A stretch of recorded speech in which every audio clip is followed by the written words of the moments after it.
أشهد أن لا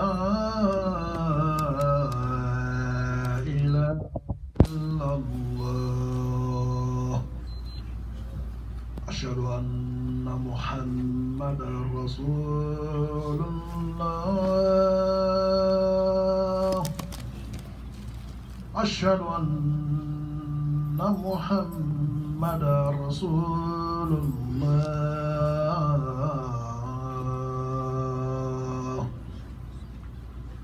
حي على الصلاة حي على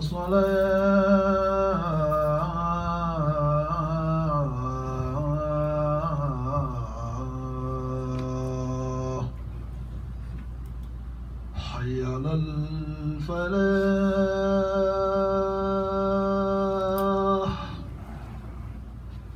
حي على الفلاح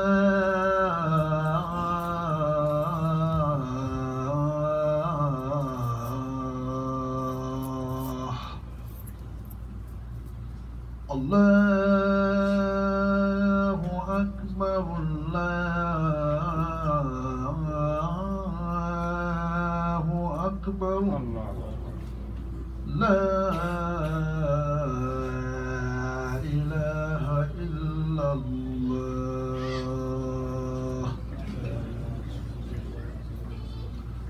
Please let's remember to turn off our phones, inshallah. Double check your phones and turn it off. Whatever, turn it off and or put it in a vibrate. We still have more rooms inside. Whoever want to get inside the office, inshallah, don't forget to turn off your phones.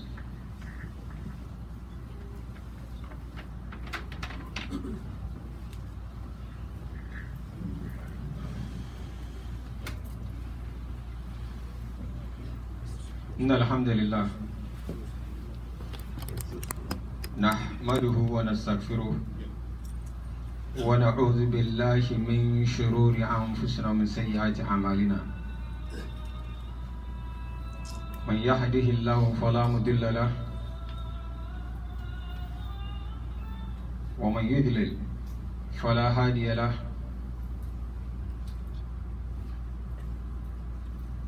أشهد أن لا إله إلا الله وحده لا شريك له وأشهد أن محمدا عبده ورسوله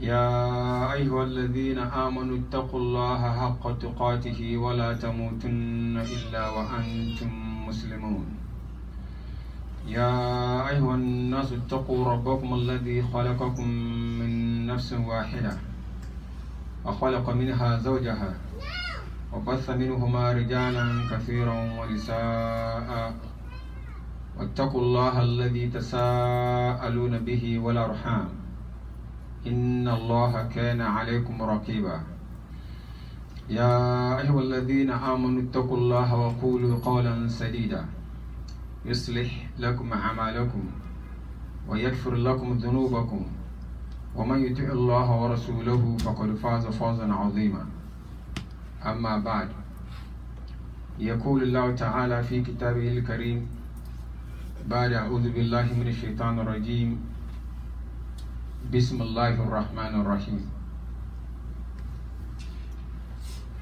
يا أيها الذين آمنوا كتب عليكم الصيام كما كتب على الذين من قبلكم لعلكم تتقون وقال مصطفى صلى الله عليه وسلم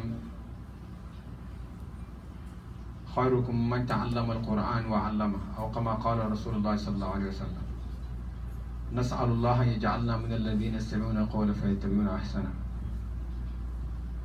We thank Allah subhanahu wa ta'ala for this day, and we thank Allah subhanahu wa ta'ala for everything. My respected elders, brothers and sisters, I've quoted an ayah that I know most people will be wondering why this ayah around this time. The ayah is oft quoted in Ramadan, where Allah subhanahu wa ta'ala says that fasting has been prescribed to you, O you who believe, as it was prescribed to those before you, that you may attain taqwa. And it was the exact ayah that I quoted the last time when I was here. Why repeating it? MashaAllah, brothers have even completed Sita Shawwal. I'm talking of Ramadan. And that is because generally we fail to connect what Ramadan teaches and extend it throughout the year. And when I say we, I don't mean we in this masjid. I mean we as an ummah.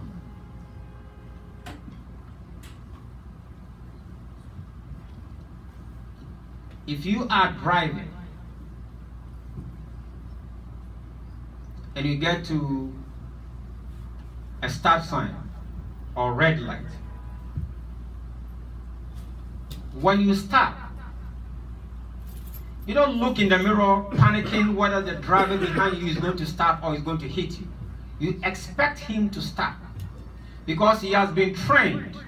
He has gone through a course that tells him that he should also stop. As a matter of fact, he must stop.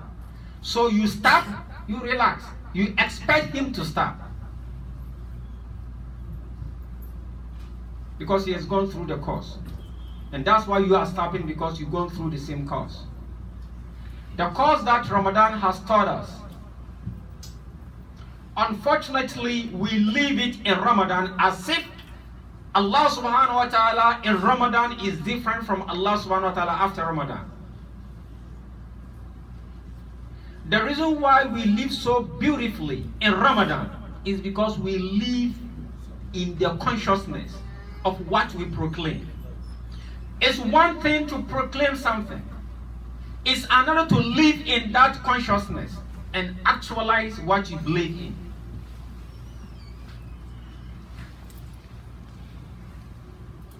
Ramadan is now gone. We've went through 1 month intensive training. Are we extending it? Or it starts right after Ramadan?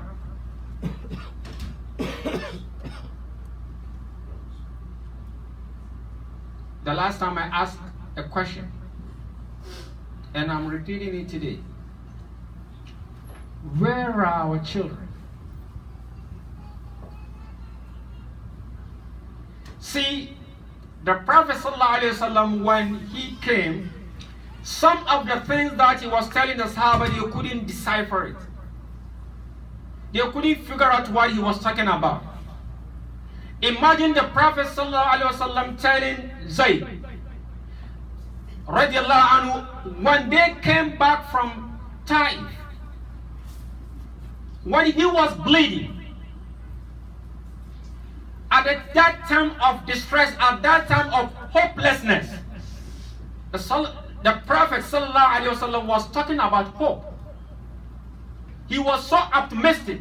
He was telling Zayd about the fact that Allah subhanahu wa ta'ala has shown him the world has been zoomed.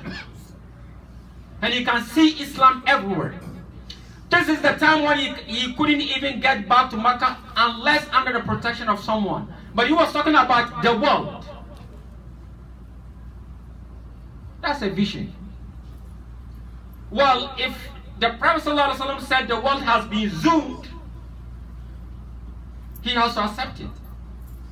But this Sahaba couldn't understand, he couldn't figure out. There was nothing for him to actually reconnect and understand the fact that the world could be zoomed. But he believed it. Today, we zoom the world each and every day, and yet we have a very big question mark. Our proclamation of Islam in most cases is different.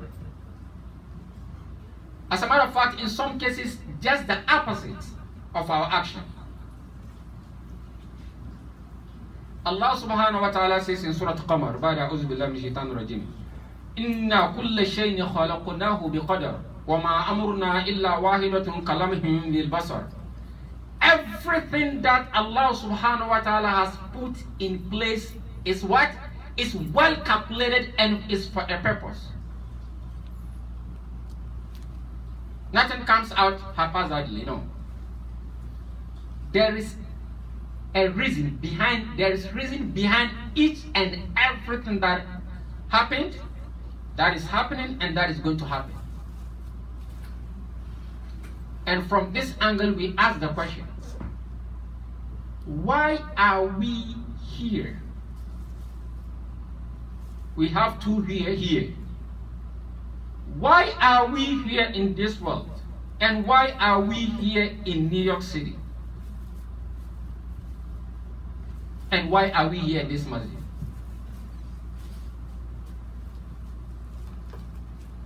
The very day you were born, the very day I was born, Allah subhanahu wa ta'ala has already decreed that this day, this time, I'll be right here standing and you'll be right here listening. Why? It's for a reason. But do we live in that consciousness that each and everything that happens in our life is for a reason?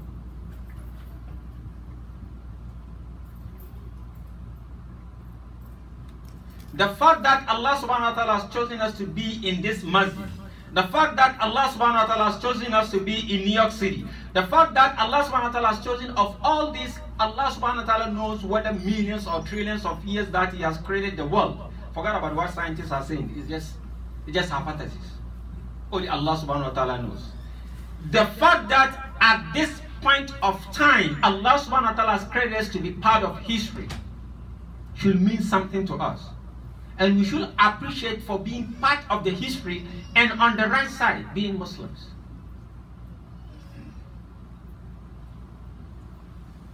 But by and large, we read,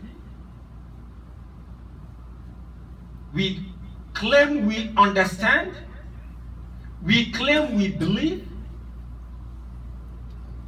but it's not supported by action. I mean, if you live at a time when people will be dying out of hunger, and their Muslim brothers will be spending millions of dollars on Christmas tree, which even the Bible condemns, you must ask yourself, what is going on?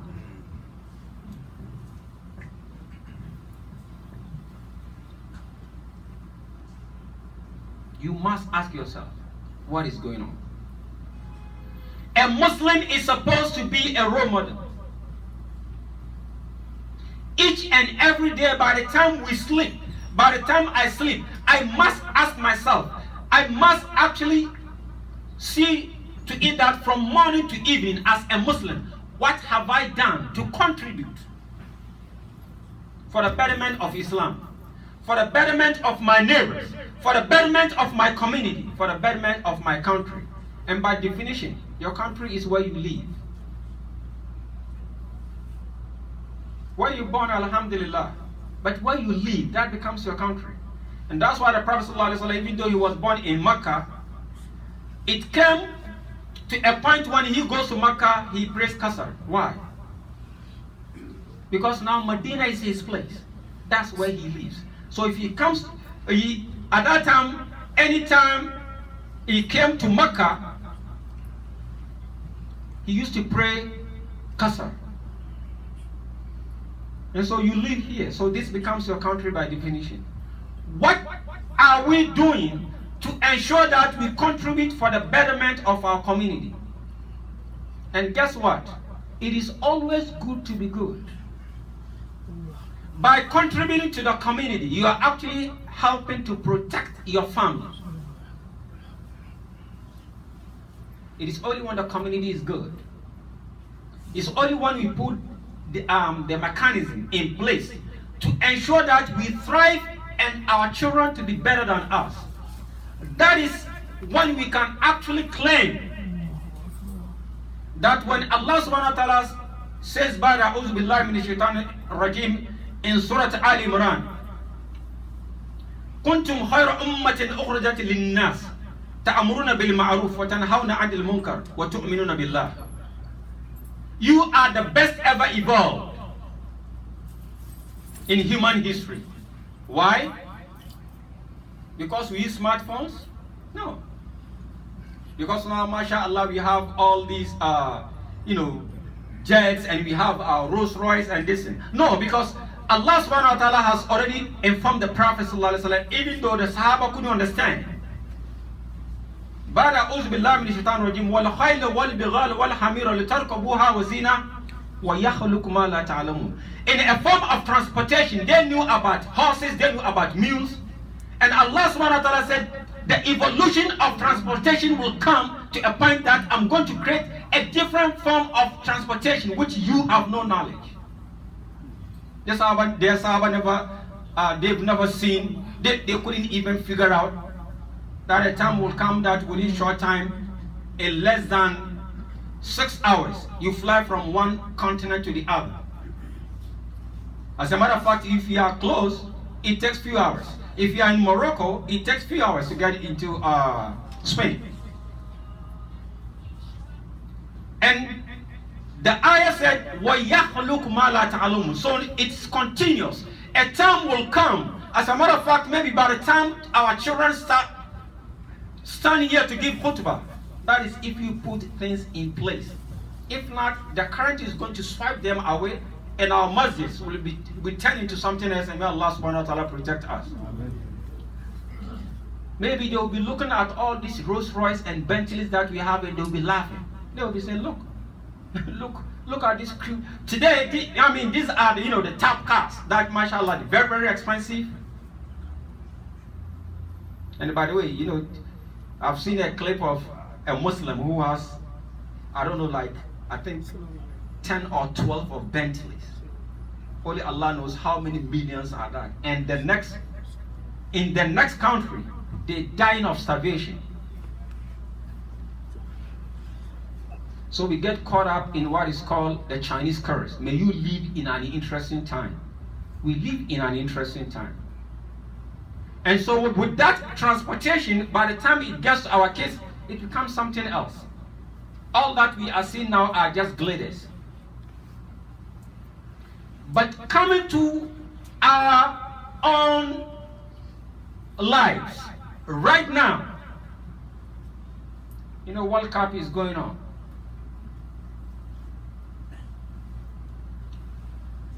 The two world best players, they have been kicked out. And a country that has never been to the finals has now got into finals. Why? Because each and every one of them is doing all what he could to ensure that he protects his place, his part, so that if you are coming to score, not by his side. And that dedication has gotten this team to that point. It should be the same with Islam. That's what Islam teaches. You, as a guardian of Islam, you should do all what it takes that Islam should not be viewed in the negative light from your action, from your side. And if you do yours and I do mine, and he does his and she does hers, subhanallah, by the time it gets to our children, we've already laid the foundation. Right now we don't have foundation. As a matter of fact, we're not even thinking about it. To have foundation, you should have a vision. To have a vision, you should have a well-documented plan backed by action, practical one. That in the next 10, 20, 15, 20 years, this is what we're going to achieve, and this is what we're going to start today. The last time we were talking about the next 30, 40 years plan, and someone asked, what makes you think we will be alive at that time? Why do you have to be alive? What about your children? What about your grandchildren? We've come to a point some of us are not even willing to sacrifice into something they knew very well that they will not reap the benefit. If the Prophet ﷺ had been that selfish, Wallah, Islam wouldn't have been here. He used to live a respectable, easy life. Why did he put himself in all these troubles and bleeding and fighting and being cursed and being harmed? Because he had a vision. And that is the vision that we must have as Muslims. By Allah, mashallah, some brothers are doing well. But if you look at the bigger picture, wallah, we're faring very poorly, and that's very unfortunate. But alhamdulillah, it's not too late. It is not too late. That's what makes Islam unique. You should always be optimistic. You make dua, inna alladhina amanu, and back it by action. Wa amilu salihat. It goes both ways. And that's why Allah subhanahu wa ta'ala has made it very clear. Inna Allah la yughayyiru ma biqawmin hatta yughayyiru ma bi anfusihim. Allah subhanahu wa ta'ala will not change the condition of a people unless they initiate the change. And for everything that we do, the results are there for us to actually witness. We've gotten all these kids into colleges to get into subjects that are of no use. Subjects that by the time that they have the certificate, the world has already passed by. And so they will be having bachelor's degree, and they will be themselves bachelors because that bachelor's degree couldn't afford to bring them income for them to get married. Or they will have master's degree and yet they've mastered nothing. If we cannot get our children at least to be, first of all, most importantly, to have the strong background in Al-Islam and memorize Al-Quran, which is the secret. A brother tricked his nephew. He said, if you can memorize Quran, I'll give you this amount. His young nephew. The nephew was actually looking at the money. But the uncle had something in mind. And so he kept on memorizing. You know, as a young man, he wasn't looking at the memorization of the Quran. At that time, he was too young to understand the value of Al-Quran. And so he was memorizing, looking at the money. Finally, he memorized. The uncle gave him money. And he said, now I want you to get into medicine. He laughed. Why? It is a subject people are running away from, and it's something that he sees it as easy. Because of the barakah of Al-Quran. Because if you have all this trick of memorizing Al-Quran, nothing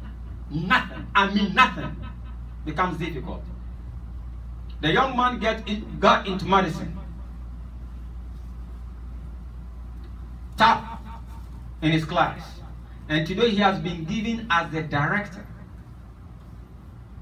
of a medical center. That people were wondering, how could he at this age get to that point? And the secret is the Quran that he memorized. It requires effort, but wallah is worth it. As Sheikh Ukasha said, he said, you take every ayah, you recite it 33 times by just looking at it. And by not looking at it 33 times.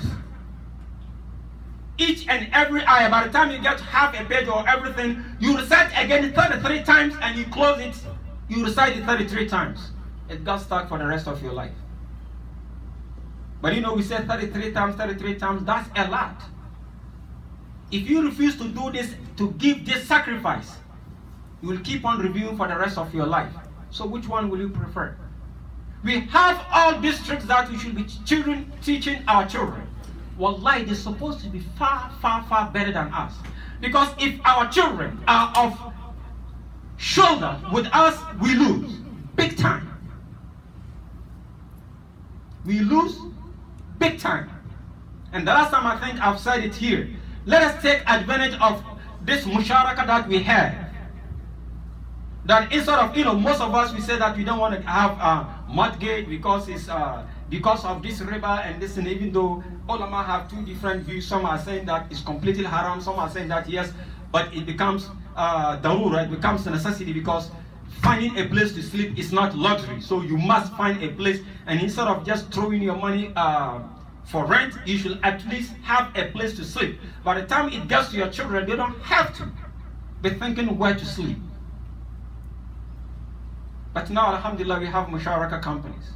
And even though it's a little bit expensive, it's worth it. And instead of us throwing money each and every time, some of us have been living in the same apartment for 10, 15, 20 years. If you calculate it, that apartment literally belongs to you. But for the next 2 months, if you don't pay, you get kicked out. So how long are we going to continue with this? Sometimes we get caught up, with all due respect, sometimes we get caught up in what I call the back home syndrome.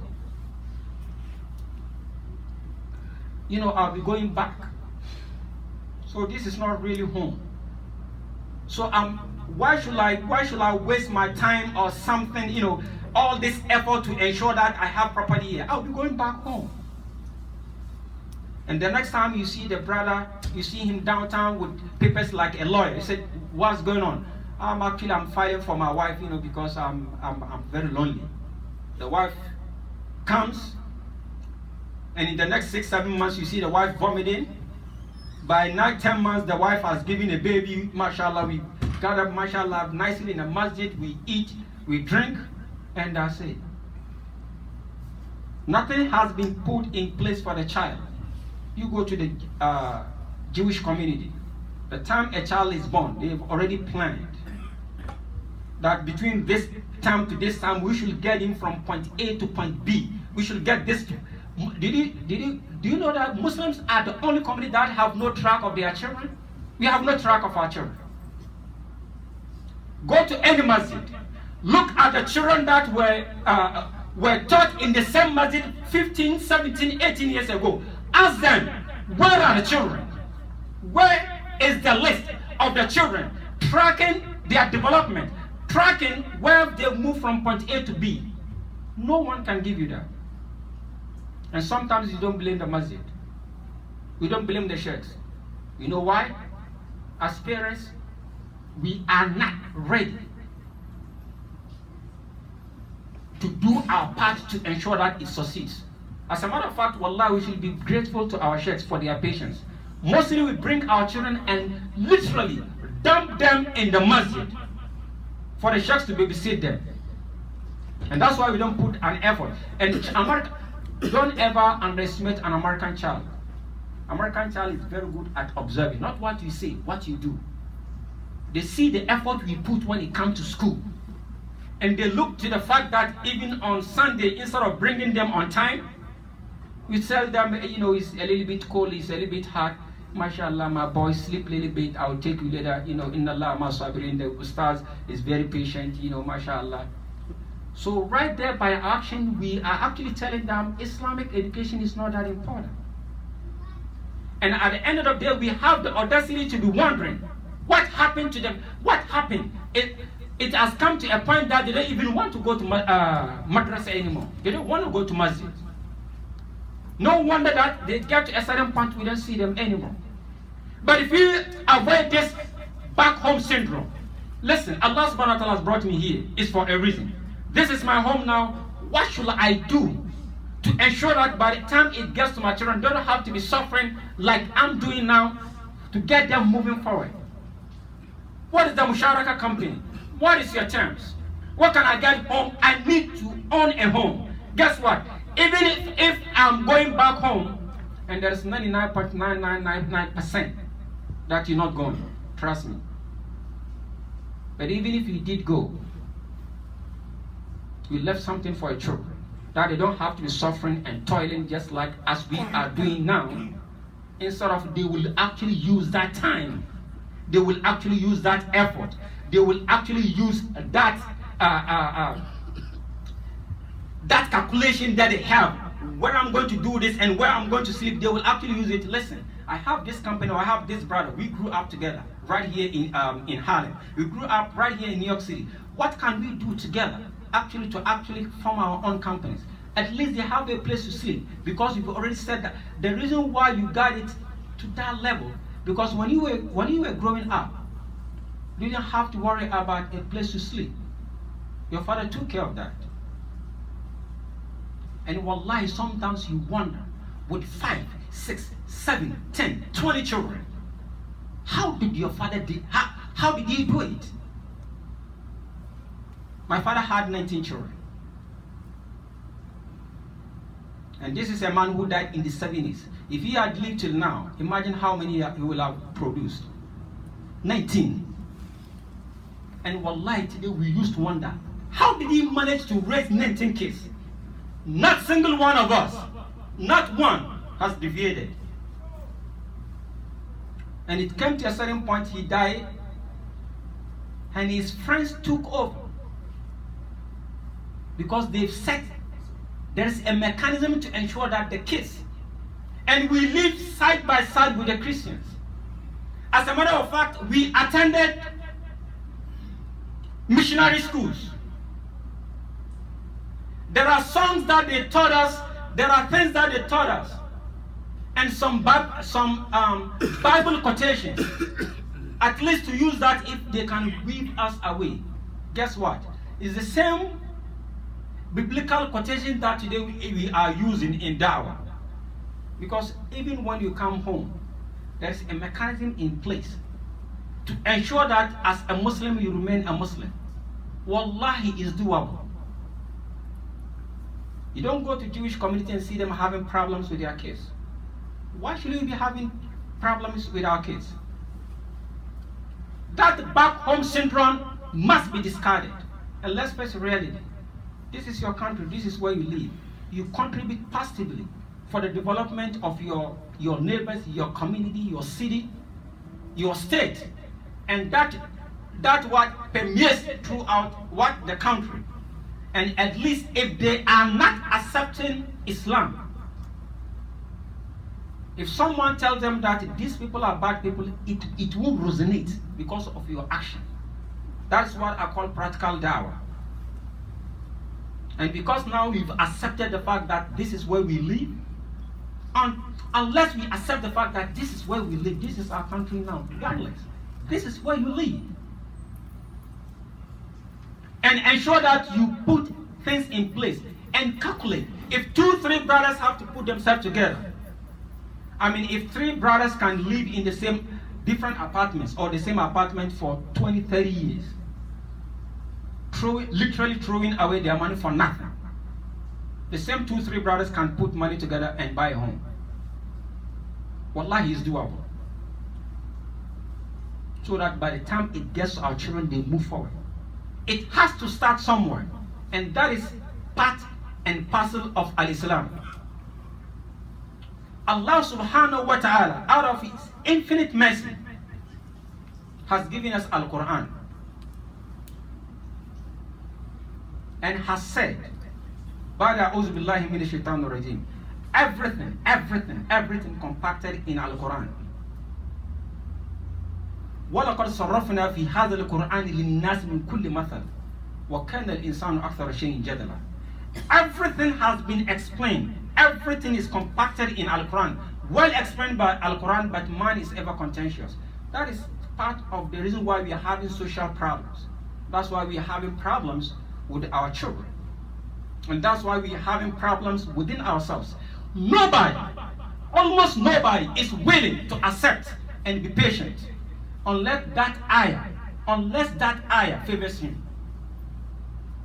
If the ayah is something that is against his wishes, his ego, against his determination, and they tell him that, brother, be patient, because Allah subhanahu wa ta'ala said this and that. If that ayah is not on his side as he sees it, he will not accept it. If they tell the sister, be patient, you don't have to fight your husband or try to harm him because he had a second wife. You quote an ayah, she will not accept it.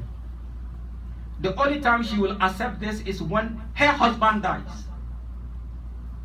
And now she wants someone to actually shift for her to come in as a second wife. Then she will accept the ayah. Because now the ayah is actually favoring her according to what she sees, according to her, her own interest. And you say, I don't even understand why the sister is not listening. Allah subhanahu wa ta'ala said this. You know, I'm only 21 years old. My husband has just died. I have a kid or two. So do you expect me from 21 years to stay for the next 6 years without a man? Sister, Ittaqillah, this is ayah from Al-Quran. The same sister. So now she wants the ayah to be quoted. But when it was her time, at the time when her husband was healthy, at the time when they told her, listen, your husband, mashallah, is... No. Allah subhanahu wa ta'ala said, no. So we pick and choose. And part of it is what is actually what back and harm us. And wallahi, it's not too late. Remember, it's not a favor. All what we are doing for our children is not actually a favor. It's a must. كلكم راء وكلكم مسؤول عن رعيته. Each and every one of us is a shepherd and must be held accountable for that which has been entrusted. Our kids are special gifts from Allah subhanahu wa ta'ala. You know how many millions of people want children? They're doing what you're doing. They never get children. Some of the prophets died without children. And if Allah subhanahu wa ta'ala has given us children, we should appreciate by setting things. Sometimes we have to put our egos, our selfish interests aside and have a vision, 20, 30, 40, 50 years vision. So that even if we die off, it will actually benefit them so that they don't have to be struggling. Why do we have to have our children born right here in New York City with all the opportunities? Why are we not paving the way for them? First of all, to have them well rooted in Islamic education. Have them memorize Quran if possible. If you read only two pages after every salah, only 2 pages. Every month you complete Al-Quran. Only 2 pages. I don't have time. Okay. Before salat, I read 1 page. After salat, I read 1 page. That comes to 2 pages. And the last time I said it, I said, okay, put it this way. Every salat, 1 page. And before I check my phone, mashallah, I first go to the Quranic app and read 1 page. At least you check your phone 5 times a day, it still comes to 2 pages. And that is every month you complete Al-Quran. And when you do that with the efforts and raise your hands, and I raise my hands, then Allah subhanahu wa ta'ala will listen to us. وَإِذَا سَأَلَكَ عِبَادِي عَنِّي فَإِنِّي قَرِيبٌ أُجِيبُ دَعْوَةَ الدَّاعِي إِذَا دَعَانِي. On what condition? فَلْيَسْتَجِيبُوا لِي وَلْيُؤْمِنُوا بِي. Today, Allah subhanahu wa ta'ala is saying that He's so close that when we ask, He's going to give us, but we should actually obey Him. Today, we want Him to do His part by listening to us, and yet we don't want to obey. Because if we obey, we know that it is a must on us to take care of our children and get them to a certain point and let them move on. And that back home syndrome is part of the problem. Let's get rid of it. And have our own homes is doable. And so that by the time it gets our children, they move forward as part of our Islamic duty. That is how we build a healthy community. And the second part of it has to do with our own selves. The way we eat, the way we interact, our social, our emotional, and our physical health, which Ramadan has taught us. But after Ramadan, it's like we're sliding back. And that's very unfortunate. May Allah subhanahu wa ta'ala ease our first. رَبَّنَا ظَلَمْنَا أَنفُسَنَا وَإِن لَّمْ تَغْفِرْ لَنَا وَتَرْحَمْنَا لَنَكُونَ مِنَ الْخَاسِرِينَ.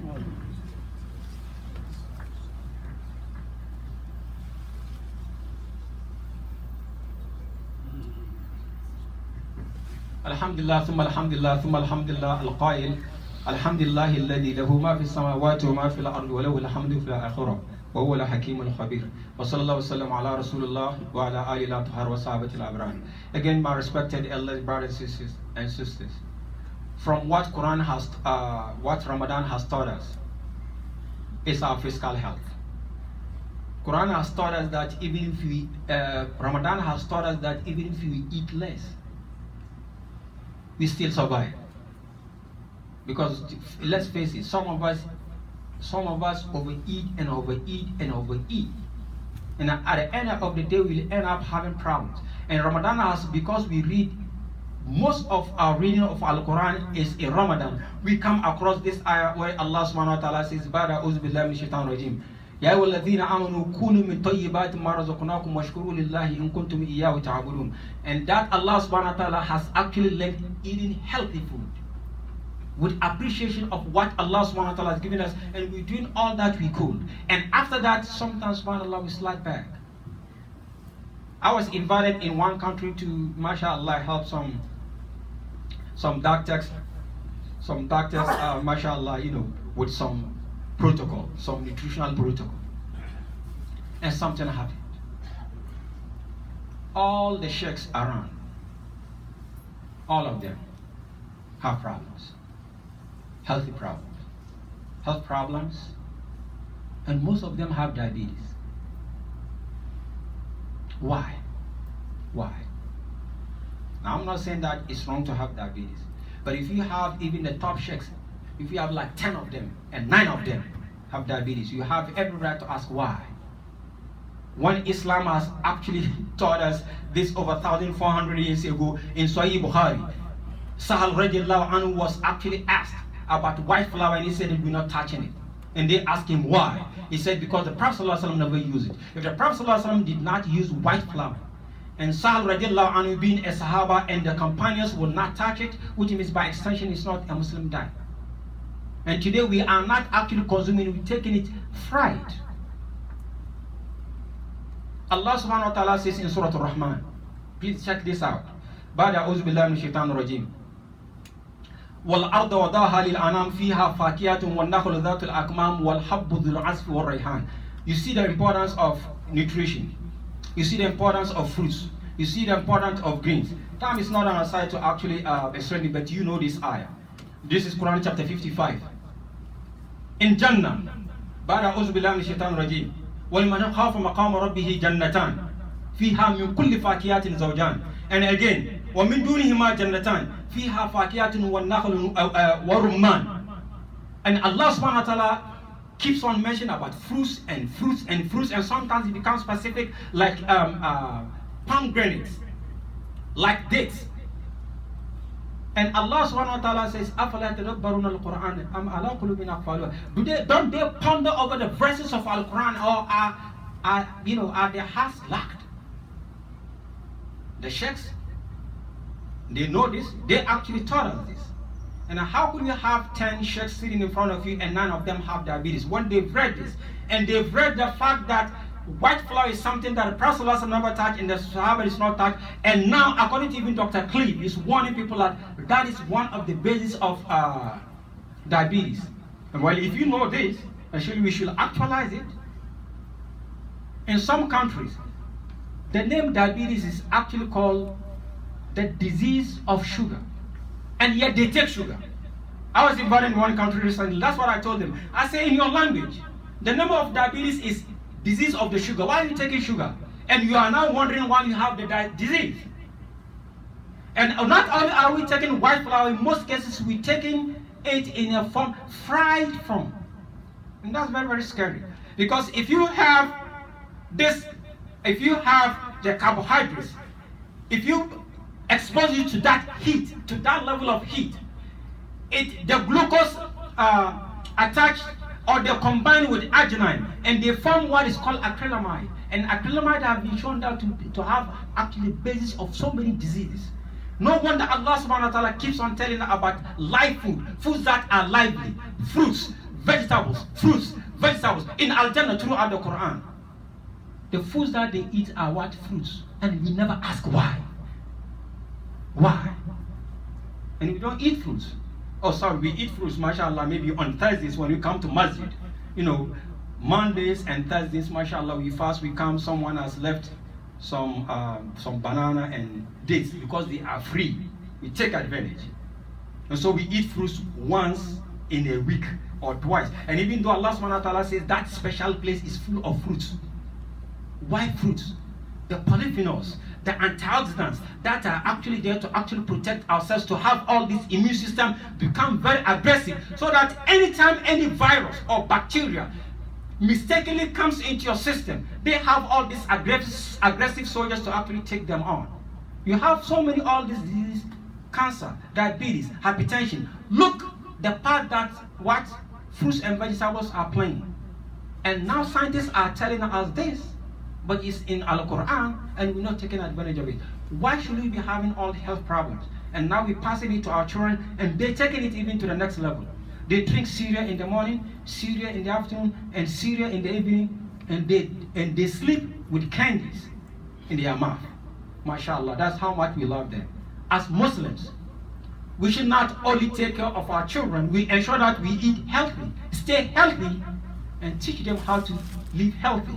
And so when we say that, the same ayah that we started, when we say that, kuntum khayra ummatin ukhrajat lin-nas, then we can say yes, we've done our part. We ask Allah subhanahu wa ta'ala to protect our children.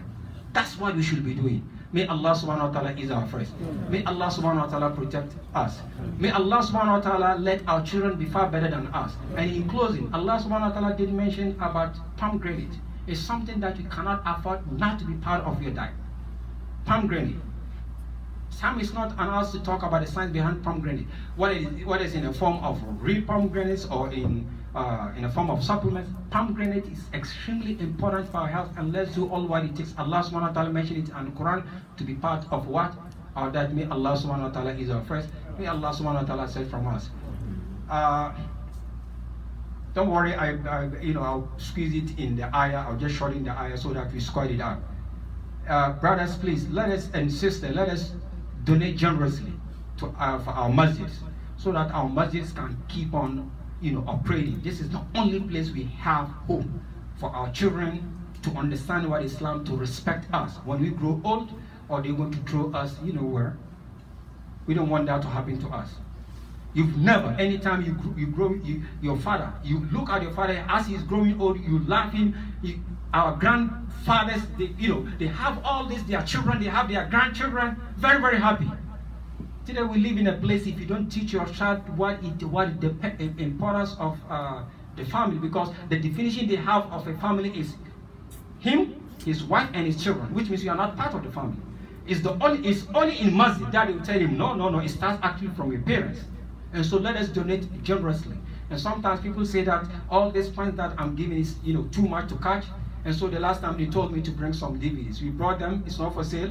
But please, you take one, you donate generously. We talk about diabetes, we talk about hypertension, we talk about kidney disease. Some of them are only 3, 4. And we also have books because of the way they're trying to trick our children. We have book that goes with the title, Is Jesus a Christian or a Muslim? We are very busy, we don't have time to do that, even though that's why Allah subhanahu wa ta'ala brought us here. At least give one to your child to understand, so that if they're trying to trick him, he already knows. And give one to your neighbor or your co-worker. Or if you give one to your child to read, then you pass it on to your neighbor. We're not selling it, but please, for us to continue with the research, our production, please, you also donate your rest. But that is after you donate to the masjid. May Allah subhanahu wa ta'ala is our first. And whatever you give for the sake of Allah subhanahu wa ta'ala, may Allah subhanahu wa ta'ala double it for you. May Allah subhanahu wa ta'ala protect your businesses. May Allah subhanahu wa ta'ala protect our children. May they be far better than us. ربنا ظلمنا أنفسنا وإن لم تغفر لنا وترحمنا لنكن من الخاسرين. Please, we can't leave the DVDs here or the books. We will have them outside so that you take care of it. ربنا آتنا في الدنيا حسنة وفي الآخرة حسنة وقنا عذاب النار. قوموا إلى صلاتكم يرحمني ويرحمكم الله.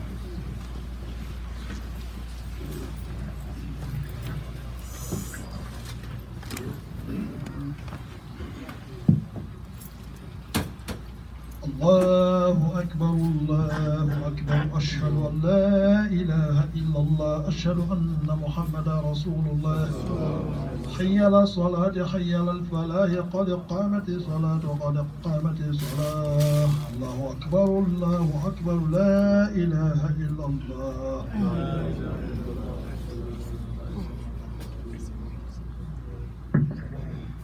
Could you please squeeze in, make room for your brothers? Jazakumullahu khairan.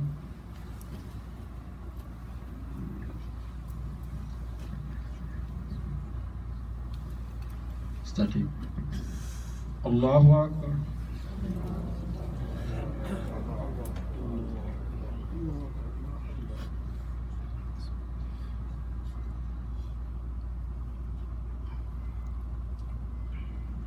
الحمد لله رب العالمين الرحمن الرحيم مالك يوم الدين إياك نعبد وإياك نستعين اهدنا الصراط المستقيم صراط الذين أنعمت عليهم غير المغضوب عليهم ولا الضالين.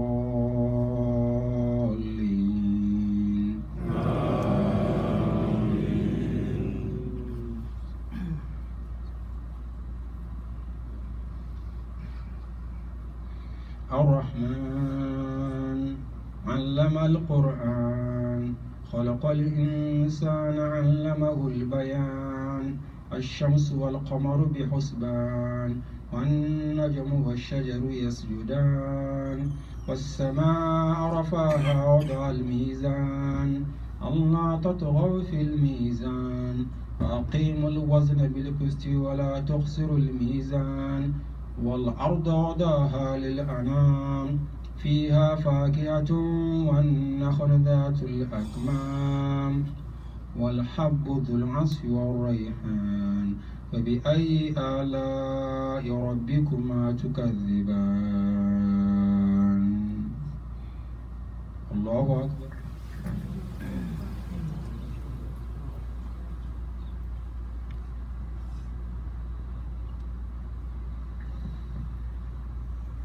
سمع الله لمن حمده.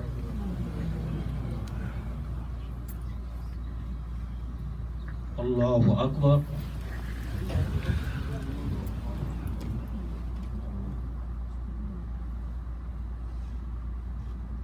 الله أكبر.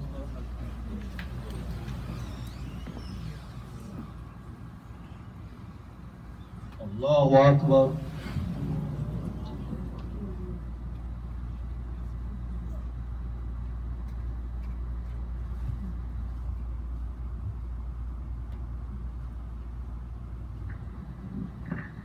الله أكبر.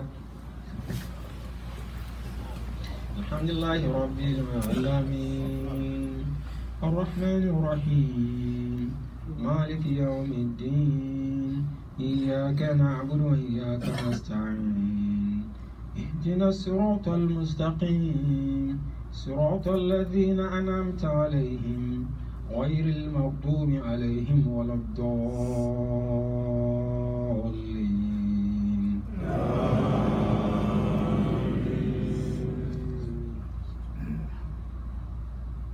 قل هو الله أحد الله الصمد لم يلد ولم يولد ولم يكن له كفوا أحد. الله أكبر.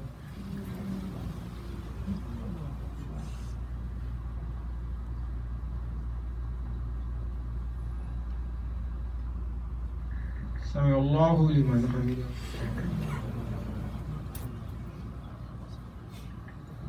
الله أكبر.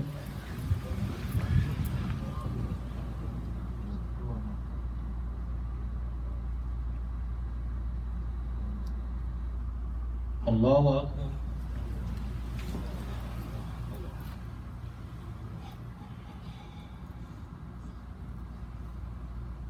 الله أكبر.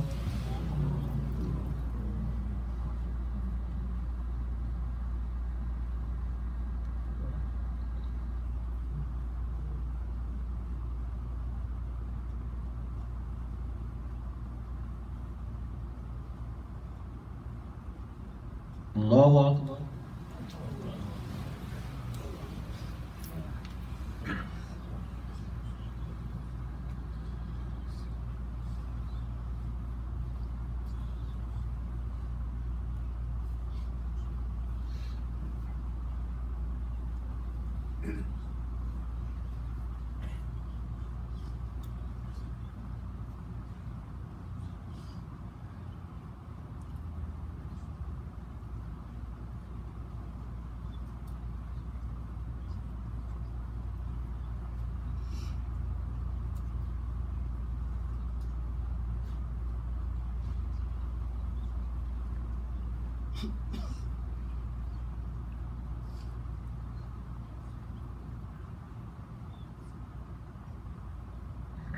السلام عليكم ورحمة الله.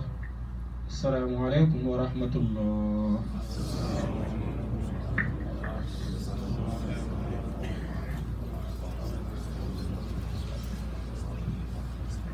Fi sabilillah wa jazakumullahu khair.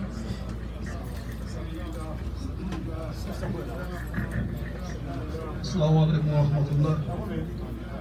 Brothers, first of all, I would like to thank the Imam for the great effort that he did. And may Allah bless him, may Allah protect him, may Allah increase his knowledge.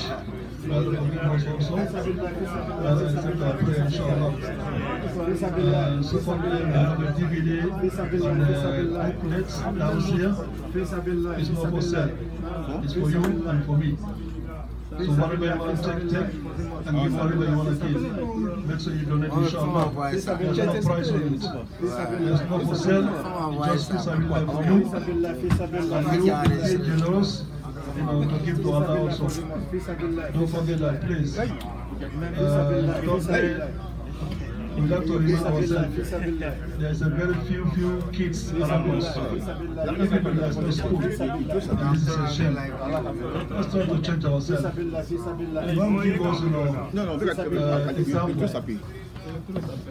like how we should take care of ourselves and our kids and our neighbors. So let's please try to change our life from today on. Make a fruit as your friend, inshallah. I like your rice a lot, but I'm trying to change myself, inshallah. Let's try to change ourselves, bring kids to the masjid, inshallah, even though there's no school. They can come around, you see there are a few kids, inshallah, this is good. This is good, inshallah. So let's try to change ourselves. Don't forget the masjid, you also have a bread, take bread home for your kids, inshallah. Take bread home for your kids. Fisabilillah.